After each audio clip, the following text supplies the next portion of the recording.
हाय मुलांनो, आज आपण पुन्हा एकदा एक नवीन DIY किट घेऊन मी तुमच्यासमोर आलेलो आहे।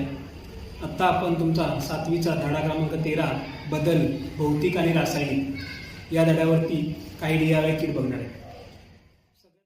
तर आपण आपल्या आजच्या DIY किटला, जो की भौतिक बदलावरती आधारित आहे, त्या DIY किटला सुरुवात करूया।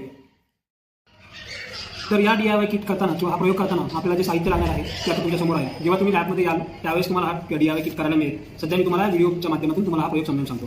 सगळ्यात पहिला तर आपल्याकडे हा बेसबोर्ड आहे, त्याच्यानंतर हे 4 पिलर आहेत, एक वाटी आहे, तसेच 4 काट्या आहेत, ज्याचा उपयोग करून आपण बर्नर म्हणजे त्याला तिवई किंवा बर्नर बनवणार आहोत। एक काच आहे आणि मेणबत्ती आणि मॅच बॉक्स आहे।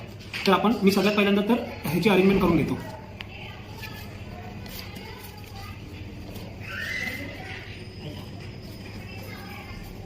अशा प्रकारे आपल्याला 4ही काम लावायचे आहेत आणि या काट्या त्याच्यामधून आपल्याला पास करायचे आहेत।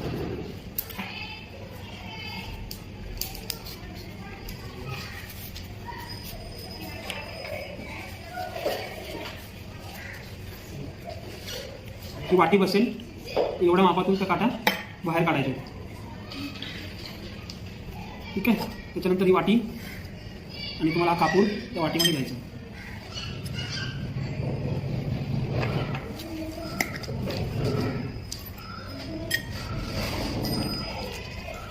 त्यानंतर तुम्हाला ही मेणबत्ती पेटवायची आहे।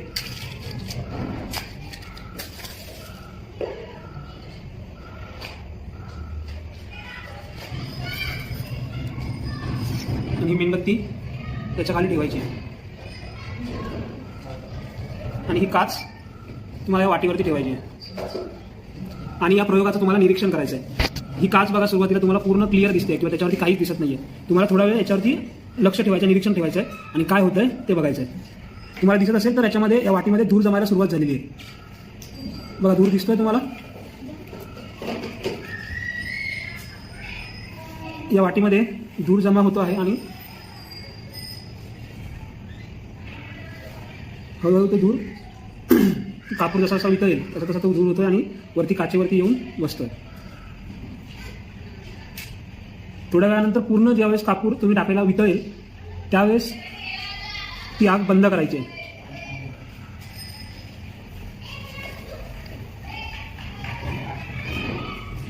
बघा, सुरुवातीला तुम्हाला ही काच पूर्णपणे क्लिअर दिसत होती किंवा त्या काचेवरती काहीही नव्हतं, पण आता तुम्ही जर नीट बघितलं त्या काचेवरती तुम्हाला पूर्ण पांढरं झालेलं आहे। याचा अर्थ काय किंवा याच्यातून तुम्हाला काय समजलं तर तुम्ही बघितलं असेल आता ज्यावेळेस आपण यात कापूर टाकला तो कापूर वितळला आणि त्याची वाफ होऊन हळूहळू ती या काचेवरती जमा झाली। सगळ्यात पहिल्यांदा आता ह्याला थंड होऊ द्यायचं। थंड झाल्यानंतर तुम्ही ही काच काढायची आहे, पूर्णपणे थंड होऊ द्यायचं आहे ह्याला। आता हे वाटी काच थंड झाल्यावरती तुम्हाला ही काच तुमच्या दुसऱ्या हातामध्ये घ्यायची आहे आणि या ठिकाणी जो कापूर जमा झाला आहे किंवा त्याच्यावरती हात लावायचा आहे।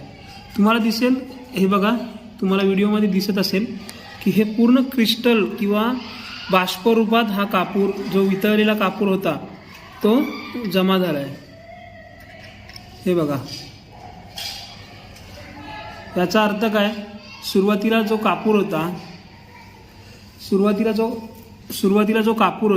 तो मी त्याला उष्णता देऊन तो वितळवलं आणि त्या कापुराची वाफ झाली आणि ही वाफ जमा होऊन या काचेवरती बसली। याचा अर्थ काय झाला, उष्णता ऊर्जा दिल्यामुळे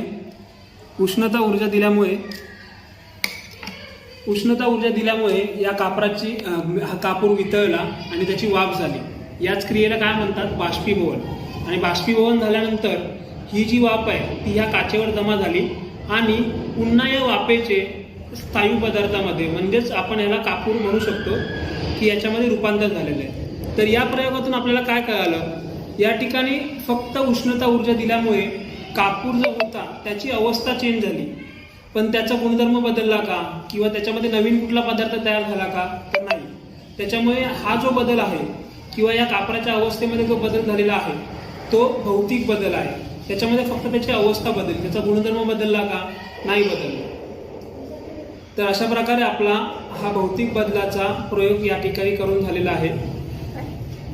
तुम्ही पण असं हा प्रयोग ज्यावेळेस तुमच्या लॅबमध्ये याल, स्टीम लॅब चालू होईल त्यावेळेस येऊन करून बघा. धन्यवाद.